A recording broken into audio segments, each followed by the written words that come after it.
Praise the lord. ప్రియమైన వారలారా, ఈరోజు ఎలా గడిచిందో మనకు తెలుసు. కొన్ని విషయాలు సంతోషాన్ని ఇచ్చి ఉండవచ్చు, మరికొన్ని మనసును భారపరిచి ఉండవచ్చు. కానీ నిద్రకు ఉపక్రమించే ముందు ఒక విషయం గుర్తుంచుకోండి. మీ రేపటి గురించి రాత్రంతా మీరు ఆలోచించాల్సిన అవసరం లేదు. మీరు నిద్రపోయినా మిమ్మల్ని కాపాడే దేవుడు మేల్కొనే ఉంటాడు. అందుకే ఈ రాత్రి మన భారాలన్నిటినీ ఆయన చేతుల్లో పెట్టి సమాధానంగా విశ్రమిద్దాం. కీర్తనకర్త ఎంతో ధైర్యంగా ఈ మాటలు చెప్తున్నాడు. 4వ కీర్తన 8వ వచనము, యెహోవా నెమ్మదితో పండుకొని నిద్రపోవుదును, నేను ఒంటరిగా నుండినను నీవే నన్ను సురక్షితంగా నివసింపజేయదు. ఎందుకు అతడు అంత ధైర్యంగా చెప్పగలుగుతున్నాడు అంటే, సమస్యలన్నీ పరిష్కారం అయ్యాయని కాదు, పరిస్థితులన్నీ అనుకూలంగా మారాయని కాదు, కానీ యెహోవా నీవే నన్ను సురక్షితంగా నివసింపజేయుదువు అనే నమ్మకం అతనికి ఉన్నది. నిజమే, ఈ కీర్తనాకారుని పరిస్థితి ఎలా ఉందనంటే చాలా కష్టమైన పరిస్థితి. దావీదు తను ఎల్లప్పుడూ కూడా ఎంతో కష్టాలు అనుభవిస్తూ ఆ కష్టాలలోనే ఈ కీర్తనలు రాశాడు. అతడు చెప్తున్న మాట, ఇరుకులో నాకు విశాలత కలుగజేసిన వాడవు నీవే అని చెప్తూ నన్ను కరుణించమని అడుగుతూనే అదేవిధంగా తన యొక్క నమ్మకాన్ని, విశ్వాసాన్ని కూడా అతడు తెలియజేస్తూ ఉన్నాడు. అంటే అలాంటి ధైర్యము అతనికి ఉన్నది. దేవుడు తనను తప్పకుండా కాపాడతాడని. ప్రియమైన వారలారా, మన నిజమైన భద్రత మన పరిస్థితుల్లో కాదు, మన దేవునిలోనే ఉన్నది. నీవే నన్ను సురక్షితంగా నివసింపజేయుదువు అనే నమ్మకము కీర్తనాకారుడికి ఉంది కనుకనే ఆ విధంగా అతడు చెప్పగలుగుతున్నాడు. ఈరోజు మిమ్మల్ని కలవరపెట్టిన విషయం ఏదైనా ఉండొచ్చు. కుటుంబ సమస్యలు, ఆర్థిక సమస్యలు, రేపటి గురించిన ఆందోళన కావచ్చు. కానీ ఒక్కొక్కసారి అంతేకాదు, కొన్ని జవాబు లేని ప్రార్థనలు మనల్ని చాలా ఇబ్బంది పెడుతూ దుఃఖపరుస్తూ ఉంటాయి. మనము ఎన్నో సమస్యలలో చిక్కుకొని ఉండవచ్చు, మరి ఎన్నో భారములు మనం కలిగి ఉండవచ్చు, ఉద్యోగ జీవితములలో ఎన్నో అవమానాలు ఎదుర్కొంటూ ఉండవచ్చు. ఏదైనా సరే, ఏ పరిస్థితి అయినా సరే, అనారోగ్యమైనా సరే, ఏ పరిస్థితిలో అయినా కూడా దేవుడు మనలను క్షేమంగా ఉంచే దేవుడై ఉన్నాడు, సురక్షితంగా ఉంచే దేవుడై ఉన్నాడు. కొంతమంది ఒంటరిగా ఉంటారు, ఒంటరితనంతో పోరాడుతూ ఉంటారు. వారు ఆత్మీయులకు దూరంగా ఉండడమో, లేకపోతే ఆత్మీయులను కోల్పోవడమో, ఆ విధంగా ఒంటరితనం అనుభవిస్తూ నేను ఒంటరిగా ఉన్నాను, నాకెవరూ లేరు, నాకు దిక్కెవరూ లేరు అని ఫీల్ అవుతూ ఉండవచ్చు. కానీ దేవుడు మనకు ఎల్లప్పుడూ కూడా తోడుగా ఉంటాడు. ఒంటరిగా ఉన్నా కూడా ఆయన మనలను సురక్షితంగా నివసింపజేస్తాడు. కాబట్టి కీర్తనాకారుడు ఏం చెప్తున్నాడంటే, మీరు భయం నుండి పాపం చేయొద్దు, పడకల మీద ఉండగా మీ హృదయములలో ధ్యానం చేసుకుని ఊరుకుండుడి అని చెప్తూ ఉన్నాడు. నిజమే కదా, మనం చేయవలసింది పడకల మీద పరుండినప్పుడు కూడా పాపపు ఆలోచనలు, పాపపు తలంపులు, ఎవరికైతే క్షమాపణ హృదయం ఉండదో వాళ్ళంతా కూడా క్షమాపణ లేని హృదయంతో ఒక కోపము, ద్వేషము కలిగిన వారై తమ జీవితాన్ని ఏదో ఒక విధంగా మరి ఆ ఇతరులకు ఎలా హాని కలిగించాలా అని ఆలోచిస్తున్నామేమో. అలా కాకుండా మనము క్షమాపణ హృదయం కలిగి, మనసులో నెమ్మదిని కలిగి ఉండి, సమాధాన హృదయం కలిగి ఉండి, సంతోషకరమైన ఆత్మను కలిగి ఉన్నట్లయితే మనం ఎప్పుడు కూడా ప్రశాంతంగా ఉంటాము, ప్రశాంతంగా నిద్రించగలుగుతాము. మనకు ఒక ధైర్యం ఉంటుంది, దేవుడు మనకు తోడుగా ఉన్నాడు అన్న ధైర్యం మనకు ఉంటుంది. నేను ఒంటరిగా ఉండినను నీవే నన్ను సురక్షితంగా నివసింపజేయుదువు అని మనం కూడా ధైర్యంగా కీర్తనకారునిలాగా చెప్తూ ఉండవచ్చు, చెప్పగలము కూడా. ఆ విధంగా మనము జీవించడానికి మరి దేవుడే మనకు సహాయం చేయాలి. ఈ రాత్రి దేవుడు మీతో చెప్తున్నట్లుగా భావించండి.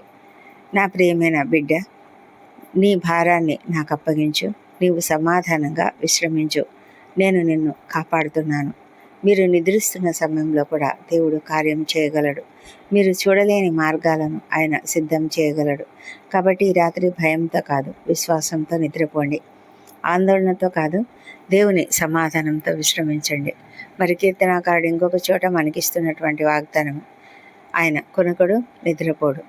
ఆయన ఎప్పుడు కూడా మనల్ని ఎంత క్షేమంగా కాపాడుతూ నిద్ర మేల్కొని ఉంటాడంటే ఆయన కొనుకడు, నిద్రపోడట. ఎంత అద్భుతం కదా. మరి అంతేకాదు, ఆయన మనం నిద్రిస్తుండగా మనకు ఇచ్చే దేవుడు. ఆయన మనల్ని కాపు కాయచు ఉండగా మనము ఎలాంటి భయం లేకుండా నెమ్మదిగా నిద్రించవచ్చు. దేవుడు మనల్ని మనం నిద్రిస్తుండగా కూడా మనకు సమస్తమును ప్రొవైడ్ చేయగలిగినటువంటి గొప్ప దేవుడు. దేవునికి మనల్ని మనం అప్పగించుకుని రాత్రి ప్రార్థనలలోనికి వెళ్దాము. ప్రార్థనలలో అందరూ తప్పక ఏకీభవించండి. పరిశుద్ధమైన మా ప్రియ పరలోకపు తండ్రి, ఈ రోజంతా మమ్మల్ని నడిపించి ఈ రాత్రి వరకు కాపాడినందుకు నీకు కృతజ్ఞతలు ప్రభా. ఈరోజు జరిగిన ప్రతి విషయాన్ని నీ చేతిలోకి అప్పగిస్తున్నాము. మా మనసులో ఉన్న ఆందోళనలను, భయాలను, బాధలను, జవాబులు దొరకని ప్రశ్నలను నీ పాదాల వద్ద ఉంచుతున్నాము తండ్రి. ప్రభా, ఎన్నో మార్లు మేము అవమానాలకు గురై ఉంటాం, అనేక రకాలుగా నిందలు భరించి ఉంటాము. ఎంతో కష్టము, ఎంతో మనసు కష్టం కలిగినటువంటి భారమైన హృదయాలతో మేము ఇక్కడ ఉన్నామేమో. మా హృదయాలను ఎరిగిన దేవుడవు నీవే. మా హృదయంలో ఏ సమస్య ఉందో, ఏ బాధ ఉందో నీకు తెలుసు ప్రభా. నాయన, మా హృదయాలకు నీ సమాధానమును అనుగ్రహించమని ప్రార్థిస్తున్నాము మా తండ్రి. మా అందరిలో ఉన్నటువంటి ప్రతి బాధను, ప్రతి కష్టమును తొలగించమని ప్రార్థిస్తున్నాము తండ్రి. దేవా, ఈ దినము పగలంతా మమ్మల్ని కాపాడిన దేవా, మరి మేము ఈ దినమంతట్లో చేసిన ప్రతి అపరాధమును క్షమించమని వేడుకుంటున్నాము. ఇతరులు మేడలా చేసిన అపరాధములను మేము కూడా క్షమిస్తున్నాము మా తండ్రి. సర్వోన్నతుడవు, దయగలిగిన దేవుడవు, మా పట్ల అధిక ప్రేమను కురిపిస్తున్నటువంటి దేవుడు. మా కుటుంబాలలో శాంతిని, సమాధానాన్ని నింపండి. వృద్ధులను దీవించి వారికి మంచి ఆరోగ్యం అనుగ్రహించండి. చిన్న బిడ్డలను దీవించి వారు నీ దయందును, మనుషుల దయందును వర్ధిల్లున్నట్లుగా సహాయం చేయండి దేవా. ప్రభా, ఏ కుటుంబంలో అయితే మరి నెమ్మది లేదో ఆ కుటుంబాలలో నెమ్మదిని అనుగ్రహించమని ప్రార్థిస్తున్నాము. అప్పుల సమస్యతో, ఆర్థిక ఇబ్బందులతో ఉన్న ప్రతి ఒక్కరిని లేవనెత్తండి ప్రభా. కుటుంబంలో ఏ బాధలు, ఏ కొరతలు ఉన్నాయో వాటినన్నిటిని తీర్చండి. వివాహ ప్రయత్నం సఫలం చేయండి తండ్రి. ఎవరైతే సంతానం కొరకు నీ వైపు చూస్తున్నారో వాళ్ళని దర్శించి తప్పకుండా చక్కటి సంతానమును వారికి అనుగ్రహించమని ప్రార్థిస్తున్నాము దేవా. ప్రభా, మరి గర్భిణీ స్త్రీలను ఆశ్రయించి వారికి సుఖమైన ప్రసవం అనుగ్రహించండి. ఈ రాత్రి వేళ డ్యూటీలు చేస్తున్న ప్రతి ఒక్కరిని కూడా దీవించి వారందరూ చక్కగా డ్యూటీలు చేసుకోవడానికి సహాయం చేయండి. నీ కాపుదలను, అప్రమత్తతను అనుగ్రహించండి. ఎంతోమంది సైనికులు, రక్షణ శాఖలో పనిచేస్తున్న వారు, డాక్టర్లు, నర్సులు, ఇతర సిబ్బంది పనిచేస్తుండగా వాళ్ళని మీరు దీవించమని ప్రార్థిస్తున్నాం తండ్రి. అనారోగ్యంతో సివియర్ కండిషన్స్లో ఉన్నటువంటి ప్రతి ఒక్కరిని కూడా దయ ఉంచి స్వస్థపరచండి.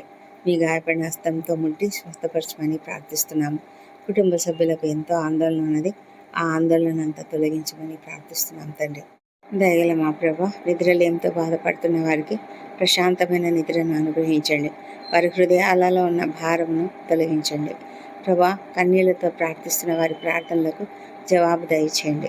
భారమైన హృదయాలను ఆదరించండి దేవా తండ్రి. మరి ప్రతి ఒక్కరిని నెమ్మది అయిన హృదయము, సమాధానకరమైన పరిస్థితిని అనుగ్రహించి క్షేమంగా వారు నిద్రించినట్లుగా సహాయం చేయండి. ఈరోజు మేము రేపటి గురించి భయపడకుండా తండ్రి, మీరు నాతో ఉన్నారు అని ఒక గొప్ప విశ్వాసంతో సురక్షితంగా నీవు నిద్రింపజేస్తావు అని నమ్మకంతో, విశ్వాసంతో పడుకునేలాగా మాకు కృప అనుగ్రహించమని ప్రార్థిస్తున్నాం. మా ఇండ్ల చుట్టూ నీ పరిశుద్ధ దేవదూతలను కంచె వేసినందుకు నీకు వందనములు ప్రభా. నీ రెక్కల క్రింద తండ్రి మమ్మలను క్షేమంగా నిద్రింపజేయండి. ఎలాంటి ఆకస్మిక ప్రమాదములు, అనారోగ్యములు కలగకుండా కాపాడండి మా ప్రభా. దుష్ట స్వప్నాలు, దొంగ భయాలు, విషపురుగు కాటులు ఏమీ లేకుండా కాపాడి మంచి నిద్ర రెస్ట్ మాకు అనుగ్రహించండి. రేపటి దినాన మేము చేయవలసిన పనులు నీ చేతులకు అప్పగిస్తున్నాం. సమస్తమును జయప్రదంగా జరిగించేవాడవు నీవే గనక నీకు వందనములు. ఉదయకాలం సజీవంగా, ఆరోగ్యంగా లేచి నిన్ను స్తుతించి ఆ తర్వాత మా పనులకు మేము వెళ్ళడానికి కృప దయచేయమని మా ప్రభువును, మా ప్రియ రక్షకుడునైన యేసుక్రీస్తు నామంలో అడిగి పొంది ఉన్నామని నమ్ముతూ నీకు స్తోత్రం చెల్లిస్తున్నాం తండ్రి. Amen, amen. ప్రియమైన వాళ్ళారా, మన సమస్యలను మనతో పాటు మంచం మీదకి తీసుకెళ్ళకూడదు. వాటిని దేవుని చేతుల్లో పెడదాం. మనం నిద్రపోతున్నప్పుడు కూడా ఆయన మనల్ని కాపాడుతూ ఉన్నాడు. సమాధానంగా నిద్రించండి. దేవుడు మీకు తోడుగా ఉన్నాడు. రేపు ఆయన నూతనమైన తన కృపతో, వాత్సల్యంతో నూతన దినాన్ని మనకు అనుగ్రహిస్తాడనే విశ్వాసంతో నమ్మకంతో నిద్రిద్దాం. దేవుడు మిమ్మల్ని సమృద్ధిగా దీవించునుగాక.